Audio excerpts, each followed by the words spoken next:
100 साल पुरानी हवेली। बात बहुत पुरानी है, आज से लगभग 40 साल पुरानी। तब मैं नया नया डाक बाबू बना था। कोई छोटा सा कस्बा था जहाँ मेरी पहली पोस्टिंग हुई थी। नौकरी मिलने की खुशी भी थी और घर छोड़ने का दुख भी। बस फिर क्या था, निकल पड़ा बोरिया बिस्तर बांधकर उस कस्बे में। उस समय इतनी सुविधा नहीं हुआ करती थी।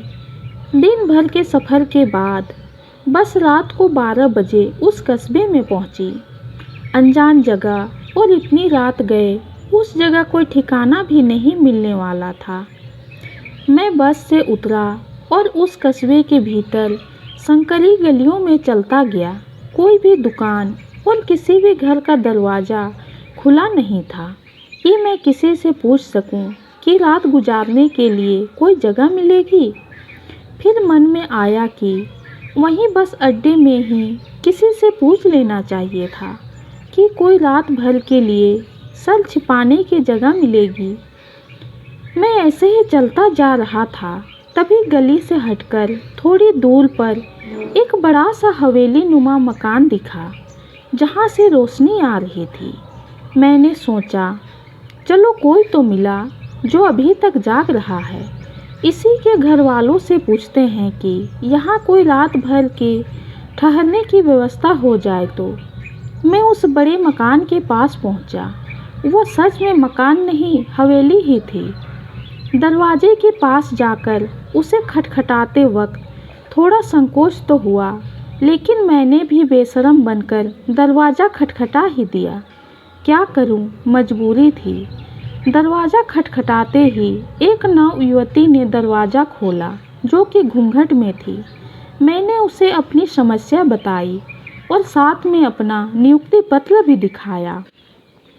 उसने मेरी बात पर भरोसा कर लिया। फिर वह बोली, अगर आपको ऐतराज़ ना हो तो रात भर के लिए आप यहीं हवेली में रुक सकते हैं। बाहर की ओर इस हवेली के साथ लगा हुआ एक नौकरों वाला कमरा है। सारा ज़रूरत का सामान वहाँ है, जैसे कि बिस्तर वगैरह। बस मैं आपके लिए उस कमरे में पीने का पानी रख देती हूँ और कुछ जलपान की व्यवस्था कर देती हूँ। मैंने कहा, इसकी कोई आवश्यकता नहीं है। आप सिर्फ पीने का पानी रख दीजिए और वह कमरा बता दीजिए कहाँ है, बस वही बहुत होगा मेरे लिए।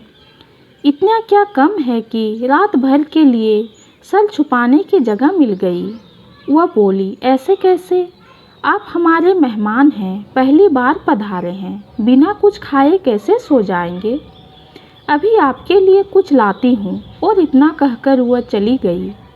थोड़ी देर बाद कुछ बेसन के लड्डू और नक्कड़ पारे लेकर मेरे सामने हाजिर हुई और बोली, लीजिए आप जलपान ग्रहण करें। मैं अभी आपके लिए पीने का पानी लेकर आती हूँ। और थोड़ी देर में वह एक छोटा सा मटका लेकर हाजिर हुई। थोड़ी देर खड़ी रहकर बोली, एक बात कहनी थी आपसे। मैंने कहा, कहिए। वो संकुचाते हुए बोली, ये पत्र मैंने अपने पति को लिखा है। वो परदेश गए थे पढ़ने, अभी तक लौटे नहीं हैं। आप तो डाक बाबू हैं, क्या यह पत्र आप मेरे पति तक पहुंचा देंगे? मैंने भी कह दिया, क्यों नहीं। और वह पत्र मैंने उससे ले लिया और वह चली गई। मुझे रात को बहुत गहरी नींद आई। सुबह किसी शोर से मेरी नींद खुली। शायद रोड पर कोई नगर पालिका का कर्मचारी झाड़ू लगा रहा था। मैं बाहर आया। वो आदमी मुझे देखकर चौंक गया। मैंने उससे पूछा, क्या हुआ? उसने कहा, आप इस 100 साल पुरानी टूटी फूटी हवेली में क्या कर रहे हैं? मैंने कहा, नहीं तो, ये तो रात को एकदम सही सलामत थी। उसने कहा, यहाँ जो भी आता है उसके साथ ऐसा ही होता है। 100 साल पहले इस हवेली की मालकिन ने अपने पति का इंतज़ार करते करते यहाँ दम तोड़ दिया था, लेकिन वह कभी किसी को नुकसान नहीं पहुँचाती।